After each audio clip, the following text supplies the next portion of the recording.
How to play a slow blues 8-bar progression. 1, 2, 3, and 4, and...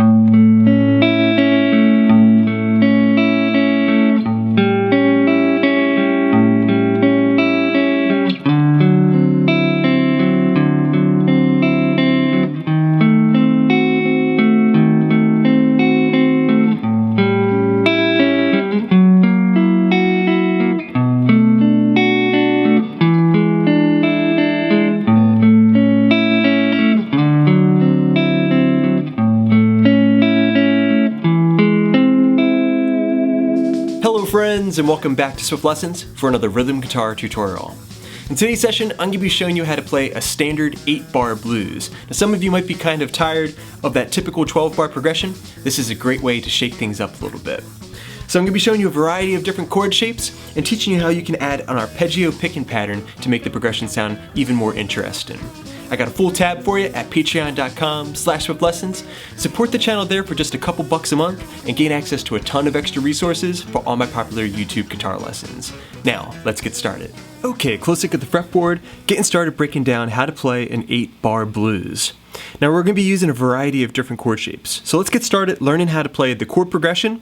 Then I'm going to show you how you can apply that chord arpeggio picking pattern. Okay, so our first chord is going to be A major. We're going to be playing it with our thumb on the bass, the 5th fret of the low E string. Then we're going to have our ring finger on the 7th fret D, our middle finger G string, 6th fret, and our index finger here on the 5th fret of the B string. Alright, that's an A major chord. Alright, we're going to have that for one measure with a triplet feel. 1, 2, 3, 1, 2, 3, 1, 2, 3, 1, 2, 3. Okay, the next chord we're going to have is A dominant 7. So, we're going to keep our thumb where it is, but we're going to put our index finger on the flatted 7, the dominant 7 note. That's going to be 5th fret of the D string. Middle finger on the B string 5th fret, and your ring finger playing the major 3rd, 6th fret of the G string. Okay, now keep in mind for both of these chords, I'm blocking the A string and also the high E string. Okay, so far you have the A major chord, 1, 2, 3, 1, 2, 3, 1, 2, 3, 1, 2, 3, A dominant 7. 1, 2, 3, 1, 2, 3, 1, 2, 3, 1, 2, 3. Okay, now on to the next chord in the progression. It's going to be the 4 chord, D9. Okay, so here we have 5th fret A string, 4th fret D string, and then we're going to have the 5th fret of the G string and the B string. You can also play this barring your ring finger across 3 strings, G, B, and high E string. Okay, and I tend to do this if I'm playing just a rhythm rather than the arpeggio. Okay, a D9 chord. Okay, we'll have that one for a measure as well. Before moving on to a passing chord, this one's going to take you back to the 1. It's D sharp diminished 7. Okay, so that's the 6th fret of the A string, 7th fret of the D string, the 5th fret of the G string, and the 7th fret of the B string. Alright, D sharp diminished 7. Now if you're following along using my tab at patreon.com/swiftlessons, that's the first 4 measures of this 8-bar or 8-measure progression.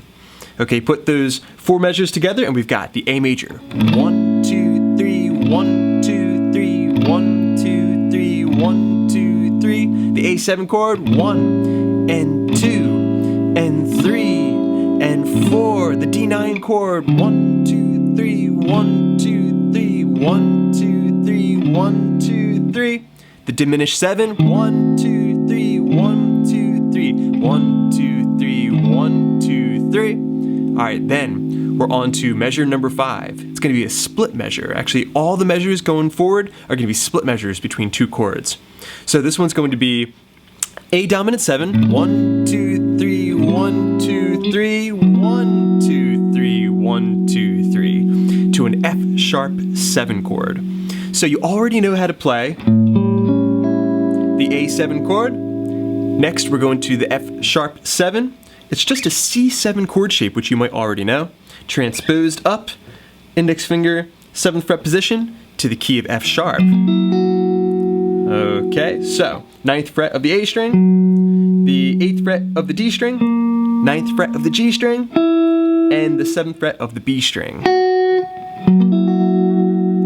Alright, that's F sharp dominant 7. You put the two chords together and we've got 1 and 2 and 3 and 4. Okay, now on to measure number 6, another split measure between B minor 7 and E dominant 7. So B minor 7 is very simple. Middle finger, 7th fret of the low E string, then your ring finger barring across, the D string, G string, and B string.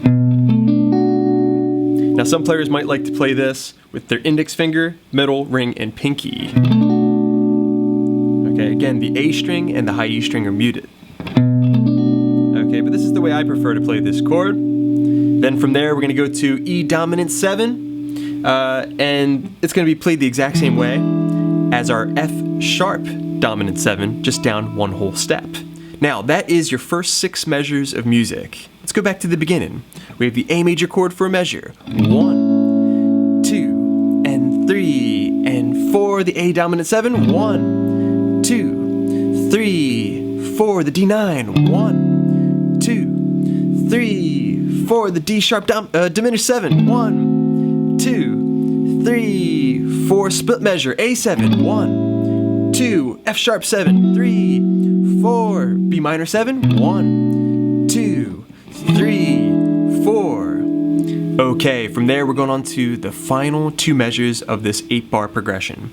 So we're going to have the A major go into the D9, split measure. 1, 2, 3, 4. Now your final measure, we're going to have A major to E augmented. So that's going to be 1, 2, 3, 4.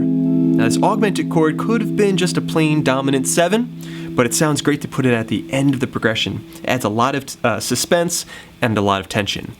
So that's going to be the 7th fret of the A string, the 6th fret of the D string, and the 5th fret of the G string and B string. This is a movable shape, something that you can use to play every augmented chord in the book, and something that you can apply to the 5 chord in any given key at the end of a progression. The augmented shape. Okay, now we have the progression down. Let's play through all 8 bars. Getting started with the A major chord, just with single strums. Here we go.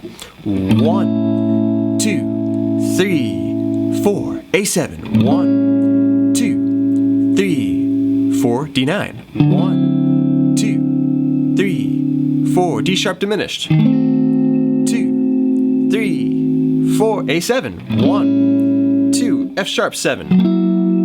To the B minor 7. 1, 2, E7. And then back to A major. And D9. Back to A major. And E aug.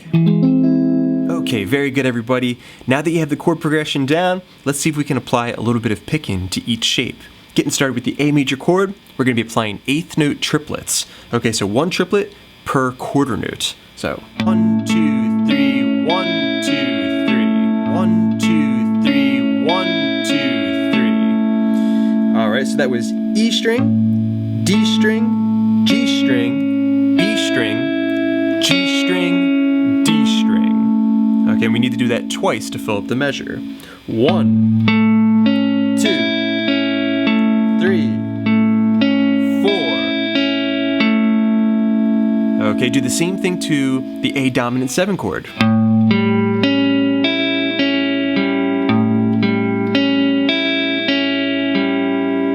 Okay, now moving on to the D9 chord in measure number 3. We're going to do the same thing, but change the root to the A string.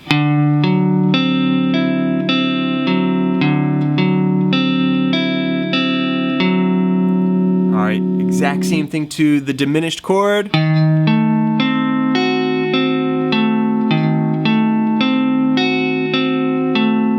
Okay, if you're following along using your tab, now we're going on to line number 3, the A7 to F sharp 7 chord.